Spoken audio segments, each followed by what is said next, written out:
সংসার পাতবো আবার নতুন করে। কষ্ট তো হচ্ছে, পেতেছিলাম সংসার, সেই জায়গাটা আমার উল্টাল হয়ে গেছে। 5 মাস ধরে কষ্ট করে একটু একটু করে যে ঘরটায় আমি সংসার পেতেছিলাম সেই ঘরটা আমাকে ছেড়ে চলে আসতে হচ্ছে। আজকে নতুন ঘরে শিফট করব সেই কারণে। হ্যালো এভরিওয়ান, আমি বৃষ্টি। আমার এই ছোট্ট সংসারে তোমাদেরকে অনেক অনেক ওয়েলকাম। কালকে না অনেকেই বুঝতে পেরেছিলে যে আমরা এই ঘরটা ছেড়ে দিচ্ছি, মানে আমাদের টিনের যে ঘরটা ছিল সেটা ছেড়ে দিচ্ছি। তার কারণও জিজ্ঞেস করেছো, তোমাদেরকে সবই বলবো আস্তে আস্তে। কারণটা একদিনের মাথাতে আমাদের এই ডিসিশনটা নিতে হয়েছে, মানে এক রাতে শুয়ে ঘর খুঁজে সব কিছু ডিসিশন নিতে হয়েছে। ওই একটা মানে 1-2 ঘন্টার মধ্যে ঘর খোঁজা কিন্তু চারটিখানি কথা না। আর এখানে আমি অন্তত বিশেষ করে তেমন কিছু খুব একটা চেনা জানা নেই। প্রীতমই সব কিছু করেছে। হুট করে আমাকে ওই 1 ঘন্টার মধ্যে বললো যে আমাকে ঘর খুঁজতে হবে, আমাকে এ করতে হবে ওই করতে হবে। তো সব কিছু দেখতেই পাচ্ছ, খোলা হচ্ছে। প্রথমে টেবিলটাকে খুলে নেওয়া হচ্ছে। 2 মাস আগেই আমরা এই জিনিসগুলোকে কিনে এই ঘরে শিফট করেছিলাম। এই ঘরে শিফট করেছিলাম যখন না, মানে তোমাদেরকে বলি, আমি যখন 5 মাস মাথায় মানে নভেম্বরে মাসে 28 তারিখে এই ঘরটায় এসছিলাম, মানে 2023-এ। তো তখন না আমার হাতে কিছু ছিল না। একটা ট্রলি ব্যাগ ছিল আর একটা এমনি ব্যাগ ছিল, কয়েকটা বাসন ছিল আর একটা ছোট্ট গ্যাস ছিল, যেই গ্যাসটাতে আমি রান্না করি। আর তার সাথে এই যে যেই গদিটা শুই সেই গদিটা ছিল। খাটও ছিল না তখন, জানো তো, সেইভাবে এসছি। Good morning everyone. এখন বসে বসে এসে চা খাচ্ছি। চা খাওয়ার পর প্রচুর কাজ আছে। তো আজকে প্রচুর ডেলিভারি, মানে হোম ডেলিভারি অর্ডার এসছে, তো সেইগুলো বানাবো। প্লাস ঘরের অবস্থা খুব খারাপ। তো চলো আবার এখান থেকে অন্য জায়গায়। তো চলো আজকে ব্লগটা স্টার্ট করি, আর দেখা যাক কি হয়। তো শুধু ঘর শিফট করলে তো হবে না, অনেক দায়িত্ব বেড়ে গেল, বিশ্বাস করো। মানে বলতে পারো মাথার উপরে একটা বজ্রপাতই পড়লো আমাদের। তো যাই হোক, আমি এখানে অর্ডারের জিনিসগুলো বানাচ্ছিলাম। ঘর শিফট তো হচ্ছে, প্লাস তার সাথে আমাকে অর্ডারটাও কন্টিনিউ রাখতে হয়েছে। তার কারণ হচ্ছে টাকা তো লাগবে বলো সংসারের জন্য। এই ঘরে আমরা যে টাকাটা ইনকাম করতাম স্বামী স্ত্রী মিলে, আমাদের খুব ভালোভাবে বলতে না হলেও মোটামুটি চলে যেত। কিন্তু এরপরে যেটা ইনকাম করবো আমি জানি না কিভাবে চলবে না চলবে, মানে বলতে পারছি না আগামী দিনগুলো কি হবে। তবে মনের মধ্যে একটা বিশাল ভয় কাজ করছে, কারণ আমাদের মাথার উপর কেউই নেই। প্রীতম, আমি, অর্কর কথা এখন বাদ দিলাম, কিন্তু আমার আর প্রীতমের মাথার উপর এখন কেউই নেই। সেই হিসাবে একটা ভয় তো কাজ করছে। ভগবান ছাড়া আমাদের কোনো মানে আস্থা নেই বলতে পারো। তো এখানে অর্ডার এসেছিল হচ্ছে পোলাও। তো সেই অর্ডারটা আমি না নেওয়া হয়নি, তো নিয়ে নিয়েছিলাম, কারণ আমার এখন টাকা লাগবে। কারণ এই যে বাড়িটারি শিফট করছি না, মানে তোমাদেরকে বলে বোঝাতে পারবো না আমার ঠিক কতটা টাকা খরচা হয়েছে। তো প্রীতম আর আমি বুঝতে পারছি। তো প্রীতম গেছে বাজারে ওই ঘর পরিষ্কার করার জিনিসগুলো আনতে। আর এদিকে অনেকগুলো অর্ডার এসেছিলো, চিকেন চাপ, তারপরে পোলাও, তারপরে তোমার এসেছিলো হচ্ছে গিলে মেটে কষা, এটা মানে টুকিটাকি অনেক এসেছিলো আজকে অর্ডার। আলুর দম এসেছিলো। তো সেই রান্নাগুলোই আমি করছিলাম। সকাল 5টা থেকে উঠে এগুলো সব রেডি জোগাড় প্রীতম আর আমাদের করেছি, কারণ আজকে অনেক কাজ আছে, একটুখানি বসার সময় নেই আমাদের দুজনের মধ্যে। জানো তো, যখন আমরা এই ঘরটায় এসেছিলাম তখন না এই ঘরটা কিছু ছিল না। তখন আমাদের প্রীতমে রাতের পর রাত না ভাবতাম যে এইদিকে হাওয়া ঢুকছে ওইদিকে হাওয়া ঢুকছে। তখন তো শীতকাল ছিল আর নিচেতে শুতাম, কষ্ট হয়েছে। কিন্তু কি বলতো, তখন এই ঘরটা না পুরো আমাদের কাছে রাজপ্রাসাদ ছিল। এখন এই ঘরটাই আমাদের কাছে স্বর্গ, রাজপ্রাসাদ বলতে পারো। আমরা নতুন ঘরে যাচ্ছি বলে এই না যে ওই ঘরটা আমাদের কাছে কোনো মূল্যেই কম। আমাদের কাছে এই ঘরটাই শ্রেষ্ঠ। কেন বলো তো, তখন আমরা এমন একটা বিপদে পড়েছিলাম না, তখন যে এই ঘরটা আমরা পেয়েছিলাম সেটা মানে এইখানকার মাই আমাদেরকে নিয়ে এসেছিল বলতে পারো। এখানে যে মা আছে, আর তার থেকেও বেশি কষ্ট কি হচ্ছে না তো, যে মাকে ছেড়ে চলে যেতে হচ্ছে। এটা সত্যি কথা বলতে প্রীতমের একটু কষ্ট হচ্ছে, আমার একটু কষ্ট হচ্ছে। যে সত্যি আমি কালী ঠাকুরকে প্রচণ্ড পরিমাণে ভয় পেতাম একটা টাইম, কিন্তু এখন জানো তো আস্তে আস্তে ওই ভয়টা আমার কেটে গেছিলো। আমার খুব মায়া টানের মধ্যে জড়িয়ে গেছিলো কালী ঠাকুর বলতে পারো। তো যাই হোক, মাকে ছেড়ে চলে যেতে হচ্ছে, তো ওইটাতে একটু বেশি খারাপ লাগছে। যে মায়ের আশ্রয়ে ছিলাম, মায়ের ছত্রছায়ায় ছিলাম, তো কোথাও মনে হতো যেন যে না আমাদের কোনো খারাপ কিছু হবে না।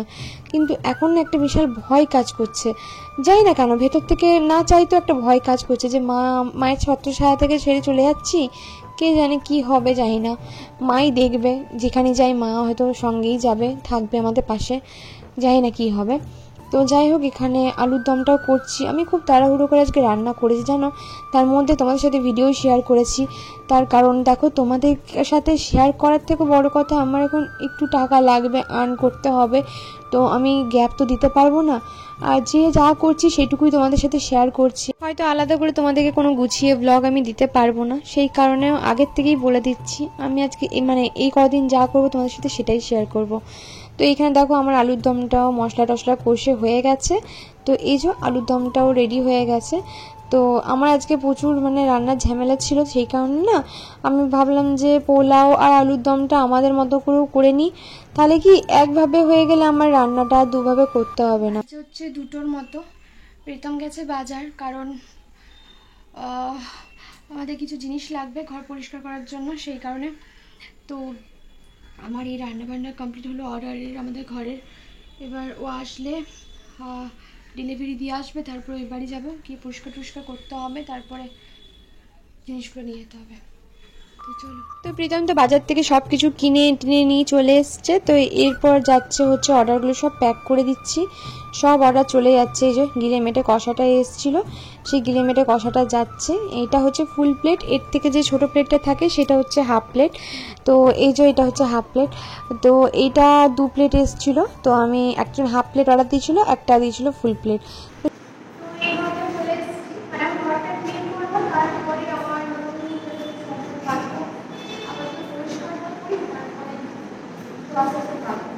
অর্কর মধ্যে বিশাল একটা আনন্দ কাজ করছে, কারণ আমরা ঘরটা শিফট করছি, ওর একটু বড় ঘর লাগবে, ও খেলতে পারবে ছড়িয়ে ছিটিয়ে সব কিছু। অর্ক বিশাল খুশি, কিন্তু আমার প্রীতমের একটা জিনিস কি খারাপ লাগছে জানো তো, মানে হয়তো মানে বলবো তোমাদেরকে, দাঁড়াও এখন যদি না বলতে পারি কদিন পর তোমাদেরকে ঠিক বলবো। যাই হোক, এখানে যারা ছিল, মানে অ্যাকচুয়ালি যেই বাড়িটা এসছি আমরা, সেখানে না শেয়ারে ছিল 3টে মেয়ে। বিশ্বাস করবে না, মানে হয়তো বলা উচিত না, তবে একটা কথা বলতে আমি বাধ্য হলাম। সেটা হচ্ছে যারা ছিল তারা এতটাই নোংরা, মানে আমি এর আগে 5-6টা নয়, ছোটোর থেকে আমরা অনেক কোয়ার্টার শিফট করেছি, বা বলতে পারো বাড়ি শিফট করেছি বা ফ্ল্যাট শিফট করেছি, এই রকম পজিশনে আমি ঘর কোনোদিনও পাইনি।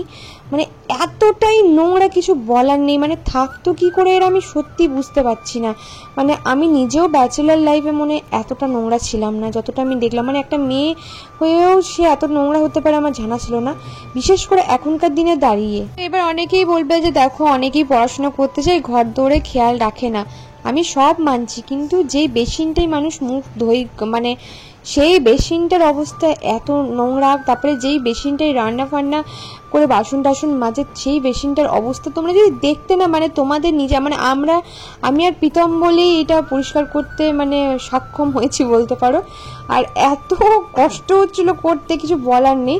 তো আমাদের 2 বোতল ওই রেড হারপিকটা হয়, সেটা শেষ হয়েছে, প্লাস ব্লু হারপিকটা শেষ হয়েছে, সব কিছু মিলিয়ে শেষ হয়েছে। মানে আমরা একবার না 10 বার ঘষেছি, একবার করে ঘষছি, একবার করে, মানে এগুলো পুরো তেলচিট বসে গেছে। মানে তোমাদেরকে, আর এইদিকে মিক্সার গ্রাইন্ডারে দেখো প্লাগ পয়েন্টের অবস্থাটা দেখলে মানে তোমাদের মাথা খারাপ হয়ে যায়, মানে এত তেলচিট করেছে।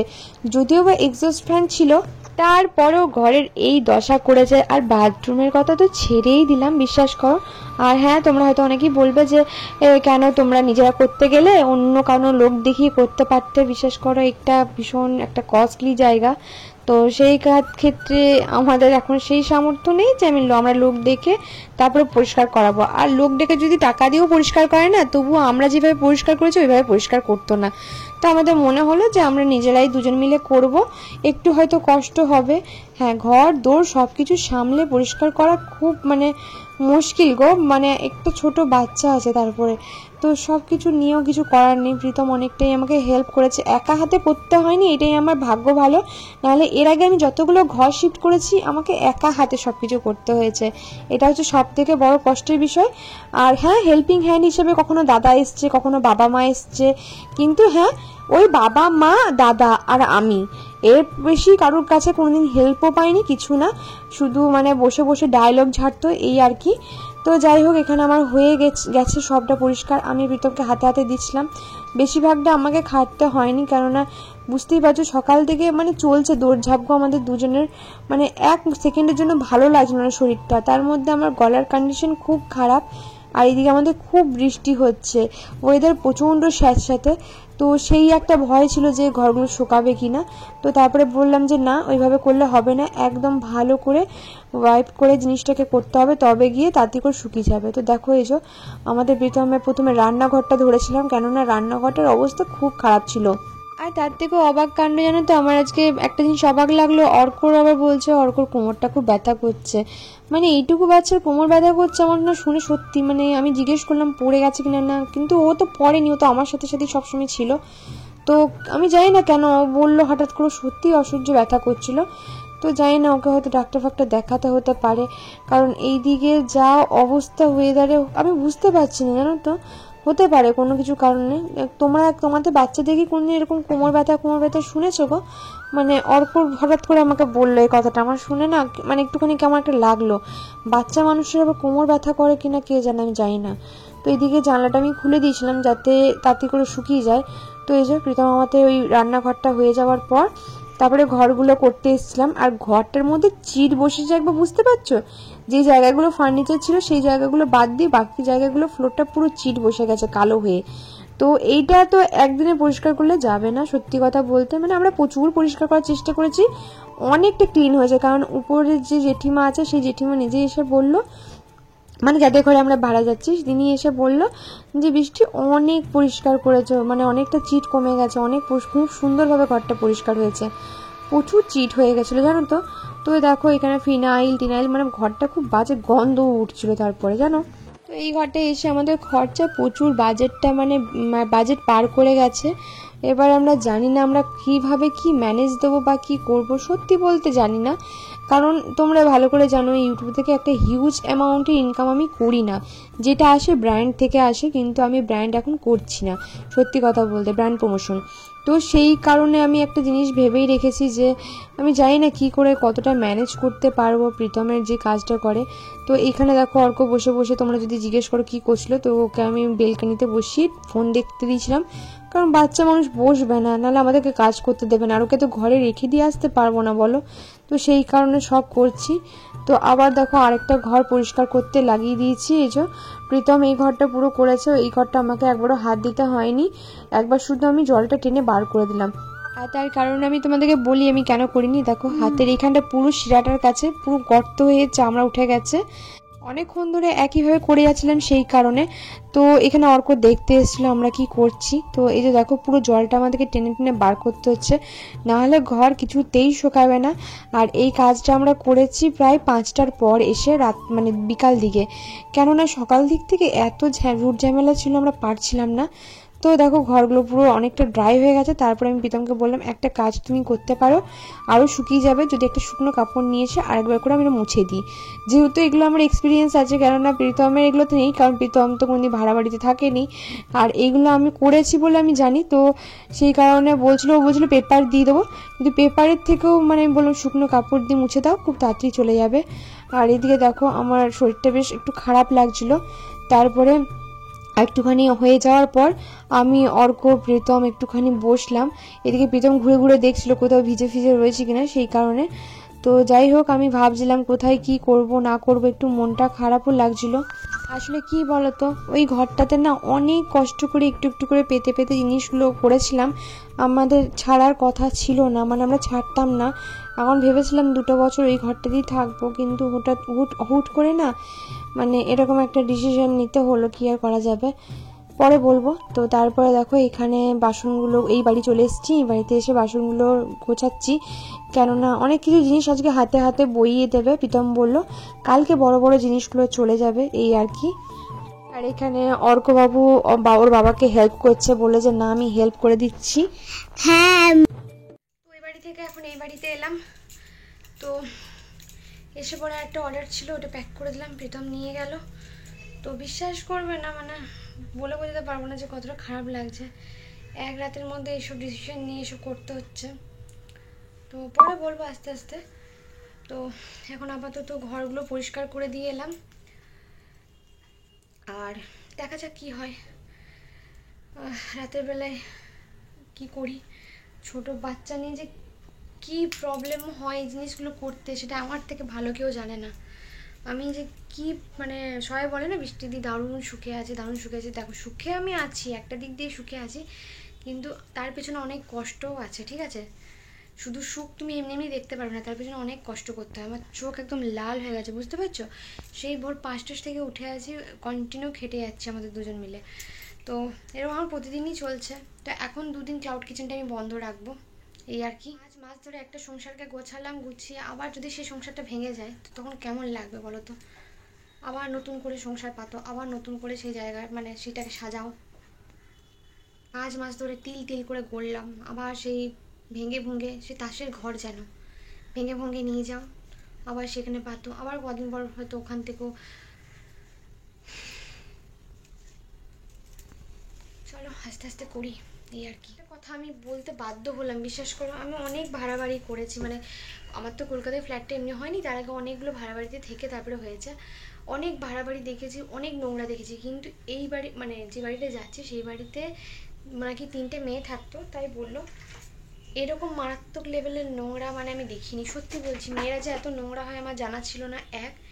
আর 2 হচ্ছে যে সত্যি বলতে কি বলতে আমিও মানে কুঁড়েছিলাম, অনেস্টলি বলছি কুঁড়েছিলাম, কিন্তু এইরকম লেভেলের নোংরা ছিলাম না ভাই। ক্লাস 9-এ আমি কুঁড়েছিলাম, কাজ করতে চাইতাম না, কিন্তু এত লেভেলের নোংরা মানে থাকতো কী করে? আমি সত্যি ভাবছি যখন পরিষ্কার করছি প্রীতম আর আমাতে, যে কী করে থাকতো। আমার এই চোখটা লাল হয়ে গেছে। আর প্রীতমের যেহেতু হাতে লাগা আছে, প্রীতমের হাতে লেগেছে, আমার হাতে লেগেছে, মানে আমাদের চলছে, বিশ্বাস করো আজ 5 মাস ধরে আমাদের চলেই যাচ্ছে এরকম করে করে।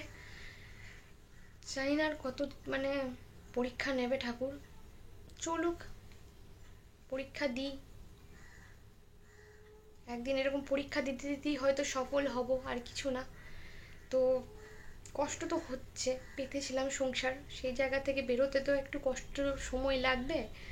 তো আবার আস্তে আস্তে হয়ে যাবে। সেই দিনগুলোর কথা মনে পড়ছে, যখন আমি প্রথমে ঘরটাতে আসি তখন কীভাবে কিছু ছিল না, তখন আস্তে আস্তে প্রীতমে আমার দিয়ে কী করে আস্তে আস্তে টুক টুক টুক করে এগুলো করেছিলাম। রাত জেগে 3টে 4টে অবধি জেগে এই ম্যাটগুলো পেতেছিলাম, আবার সেগুলো তুলতে হবে, তুলে নিয়ে যেতে হবে। তো এই আর কি। ছাদটাও করেছিলাম, তো ছাদটা তো আর খোলা যাবে না, খুললে ওটা নষ্ট হয়ে যাবে, তো ছাদটা খুলবো না, খরচা গেছে জাগা। তো শুধু ম্যাটগুলোই তুলে নিয়ে যাবো, এই আর কি। প্রীতম এখন ডেলিভারি করতে গেল, ডেলিভারি করে এসে পরে তারপরে আবার আমরা ওই বাড়ি যাবো, একটু একটু করে জিনিসগুলো বই রাখবো। বিশ্বাস করবে না, আমরা দুজনের মধ্যে কেউ বসে নিই, মানে আমরা দুজন, অনেকে বলে তো টাকার লোভ, টাকাটা কোথায়, টাকার লোভটা করবো। আরও তো খরচা বাড়তে চলেছে। এখন তো যেই টাকাটা হতো সেটা তো টেনে টুনে চলে যেত আমাদের, কিন্তু এখনও আরও খরচা বেড়ে গেল, কত দায়িত্ব বেড়ে গেল জানো, মানে বলে বোঝাতে পারবো না। আমাদের তারপরে কেউ কি আমাদের মাথার উপর কেউ নেই যে 10 টাকা দিয়ে বলবে যে যা তোরা এটা নিয়ে আয়গা, কেউ নেই গো।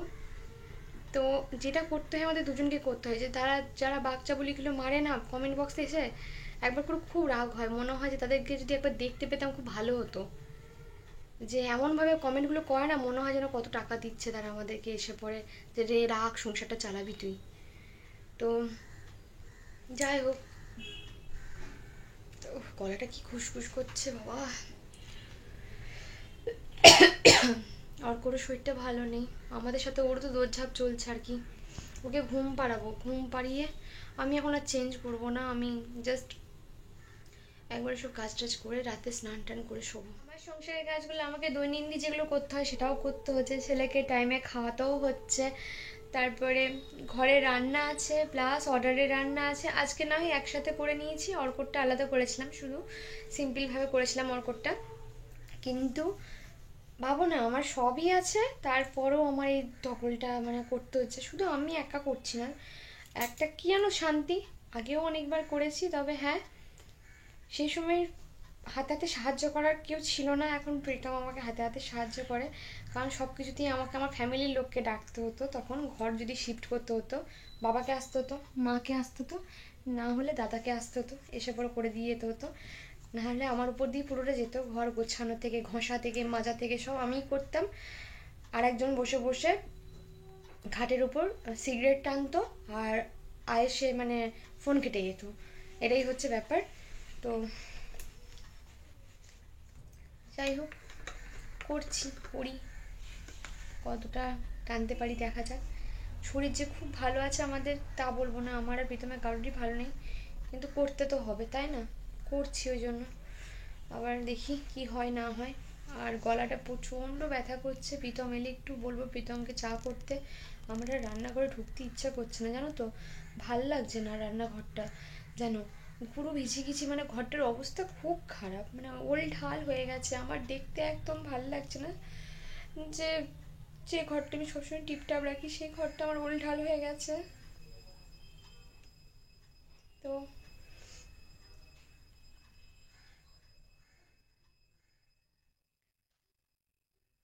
তো আসুক, এসে পরে সব একটু একটু করে নিয়ে যাবো। বড় বড় ফার্নিচারগুলো তো আজকে মনে হয় যাবে না, কালকে যাবে। আর টুকিটাকিগুলো হাতে হাতে বয়ে নেবো। দেখি এখান থেকে টোটো করবো, টোটো করে একদম বয়ে নিতে হবে টুকিটাকি জিনিসগুলো আজকে, টোটো ফোটো করে সব কটা। এখান থেকে একটু ডিস্টেন্সও আছে। হ্যাঁ, আমরা নতুন হাউসে শিফট করতে চলছি, আমার খুব আনন্দ হচ্ছিল। আমি বাবাকে একটা একটা হেল্প করছি, বাবা এমনি বেবি আমাকে দিচ্ছে, আমি বেবি রেখে দিচ্ছি। আরও হেল্প করে দিচ্ছিলো, কেননা ওর মনে বিশাল আনন্দ। আর আমি একটুখানি বসেছিলাম, কারণ আজকে সকাল থেকে আমি প্রীতম বসার সময় পাইনি সত্যি বলতে, কিন্তু আমি পারছিলাম না, যে আমার প্রচুর কোমরে ব্যথা করছিলো। তার কারণ তোমরা তো জানো যাদের সিজার হয়েছে বা ভালো করে জানো যে কতটা কষ্ট হয় কোমরে ব্যথাটা। তো আমি একবার কোমরটা নিয়ে না বসলাম, যে না ব্যথা করছে প্রচণ্ড, না বসলে হবে না। তো এই ক্যাবিনেটটা প্রীতম বসলো খুলে নিয়ে যাব, তো তারপর দেখো খুলেও দিয়েছিল। তারপরে না হঠাৎ করে বললো যে না থাক খুলবো না, কারণ খুললে আবার যদি ঠিকঠাক করে সেট না করতে পারি তখন আবার ঝামেলা, লোক ডেকে করতে গেলে আবার টাকা নেবে। তো প্রীতম বললো দরকার নেই, এটা একবারে। তো আজকে দেখো অনেকগুলো জিনিস চলে এসছে, এই যে কিছু কিছু জিনিস হাতে করে নিয়ে চলে এলাম। আর এই যে কাজ করছে এখানে, এই যে এখানে বন্ধুগণ খেলছে। তো অনেকগুলো জিনিস আমরা নিয়ে চলে এলাম এখানে। ঘরটা ইকো হচ্ছে, তো তোমরা আবার শুনতে পাচ্ছ কিনা ঠিক তো। দোলছাপের মধ্যে দিয়ে দিনগুলো যাচ্ছে না, কি বলবো তোমাদেরকে। তো তবুও ভিডিও দেওয়ার চেষ্টা করছি, কেননা এটা আমার একটা আর্নিং একটা জায়গা, তো সেই জন্য আমাকে দিতে হবে, তো দিচ্ছি। আর খুব তাড়াতাড়ি মনটা ভালো হয়ে যাবে, কেননা দেখো একটা জায়গা আমাকে ছাড়তেই হতো। সারা জীবন তো একটা জায়গায় থাকা সম্ভব না, নিজের বাড়িতে নয় যে সারা জীবন থেকে যেতে পারবো। তো চলো জীবনটা শুরু করতে হবে। টুকিটাকিগুলো চলে এসছে, কালকে বড় বড় জিনিসগুলো চলে আসবে, ব্যাস তারপরে এই ঘরে সংসার পাতবো, আবার নতুন করে সাজাবো, আবার জিরো থেকে শুরু হবে নাকি। কিছু বলবেন? বেচারা খুব টায়ার্ড, আমার তো চোখগুলো দেখো লাল হয়ে গেছে, জ্বর এসছে, একটু শুতে পারলে বাঁচি। সেই 5টা থেকে উঠেছি, উঠে থেকে চলছে। তো আমি ভিডিওটা এখানেই শেষ করছি। সবাই ভালো থেকো, সুস্থ থেকো, সকলকে ভালো রাখো। কাল আসছে নতুন ভিডিও নিয়ে, নতুন সংসার নিয়ে, কি আওয়াজ, নতুন সংসার নিয়ে, আর সব গোছাবো সব কিছুই থাকবে। টাটা। বন্ধুগণ খুব হ্যাপি, বন্ধুগণ প্রচুর হ্যাপি, কারণ প্রচুর জায়গা পেয়েছে খেলার জন্য, সেই কারণে। Thank you. আমাকে থ্যাংক ইউ না, পাপাকে থ্যাংক ইউ বলছে, পাপার জন্যই হচ্ছে। যাও যাও যা লাগছে, আরে বাবা থ্যাংক ইউ।